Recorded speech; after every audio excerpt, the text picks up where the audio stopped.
క్రీస్తునందున్న ప్రియులకు ప్రేమతో వందనాలు తెలియజేయుచున్నాను. నవంబర్ నెల 23వ తేదీ 2025. ఈరోజు దేవుడు మనకు చేస్తున్న వాగ్దానం ఏమిటనగా కీర్తనల గ్రంథము 31వ కీర్తన 24వ చరణం. యెహోవా కొరకు కనిపెట్టు వారలారా, మీరందరూ మనస్సున ధైర్యము వహించి నిబ్బరముగా నుండుడి. ఆమెన్.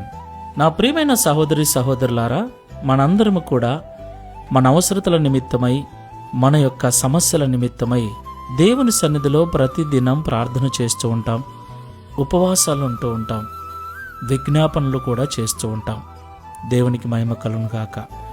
మన ప్రార్థన, మన విజ్ఞాపన దేవుడు వినేవాడై ఉన్నాడు, మనకు సహాయం చేసేవాడై ఉన్నాడు. అందులో ఎలాంటి సందేహము లేదు. దేవునికి మహిమ కలుగును గాక. అయితే నా ప్రియులారా, దేవునికి ప్రార్థన చేస్తున్న మనము దేవుని నుండి జవాబు మనకు త్వరగా రాకపోవటం వలన మనలో చాలామంది ప్రార్థనలు మానుకుంటూ దేవుని సన్నిధికి వెళ్ళటం మానేస్తూ ఉంటారు. మరికొందరైతే దేవుణ్ణే విడిచిపెడుతూ ఉంటారు. ఇది చాలా బాధకరమైన విషయం ప్రియులారా.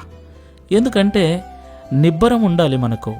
దేవుడు తప్పకుండా ఇస్తాడు అన్నటువంటి విశ్వాసము, నిబ్బరమైన బుద్ధి మనకు లేకపోతే, దేవుడు మన జీవితంలో మేలు చేస్తాడు అన్న ధైర్యం మనలో లేకపోతే దేవుని నుండి మనము ఎలాంటి జవాబును పొందుకోలేం.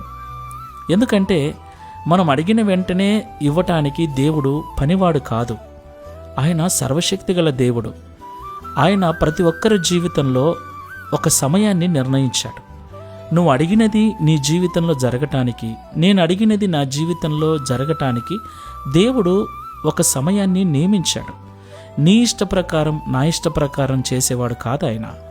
ఆయన ఇష్ట ప్రకారంగా, మన ఇష్టాలకు మించి ఆయన ఇష్ట ప్రకారంగా చేసే దేవుడై ఉన్నాడు. దేవునికి మహిమ కలుగును గాక. మరి ఆయన చేసేంత వరకు మనం ఏం చేయాలి? దేవుడు అంటున్నాడు, నా కొరకు కనిపెట్టుకొని మీరు ఉన్నట్లయితే మీ మనస్సున ధైర్యము వహించి నిబ్బరముగా ఉండండి అని. కాబట్టి ఈ మాటలు వింటున్న ప్రియ సహోదరి సహోదరుడా, తొందరపడకు. ఓపికతో, నిబ్బరమైన బుద్ధి కలిగి ప్రార్థనాపూర్వకంగా ఎదురుచూడు. సమయము తప్పకుండా వస్తుంది. నీ జీవితంలో దేవుడు నీవు అడిగింది తప్పక ఇస్తాడు. ప్రార్థన చేసుకుందాం. సర్వోన్నతుడా, సర్వశక్తిమంతుడా, మీకు స్తోత్రాలు చెల్లిస్తున్నాము నాయన. నిజమే తండ్రి, మీరు మాట్లాడిన ప్రతి మాట నిజమే. మేము ప్రార్థిస్తూ ఉన్నాం. మా అవసరతల నిమిత్తమై, సమస్యల నిమిత్తమై నిన్ను అడుగుతూ ఉన్నాం. అయితే జవాబు ఆలస్యం కావటం వల్ల మాలో నిరుత్సాహము మొదలై ప్రార్థనలు మానేస్తూ ఉన్నాం, మందిరానికి రావటం మానేస్తూ ఉన్నాం, నీకు దూరమైపోయేటువంటి ఆలోచనలు కూడా కలిగి ఉన్నాం.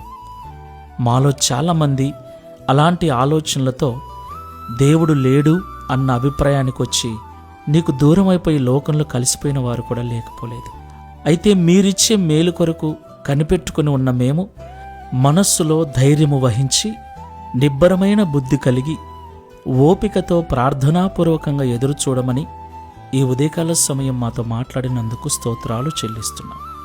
ఈ ప్రార్థనలో ఏకీభవిస్తున్న మాకందరికీ అట్టి ఓపికను, శుభప్రదమైన నిరీక్షణతో కూడిన ప్రార్థనా జీవితమును అనుగ్రహించి ఈ దిన వాగ్దానము మా అందరి జీవితంలో నెరవేర్చి మీ నామమును మహిమపరచుకొనుమని యేసు నామములో ప్రార్థిస్తున్నాము తండ్రి.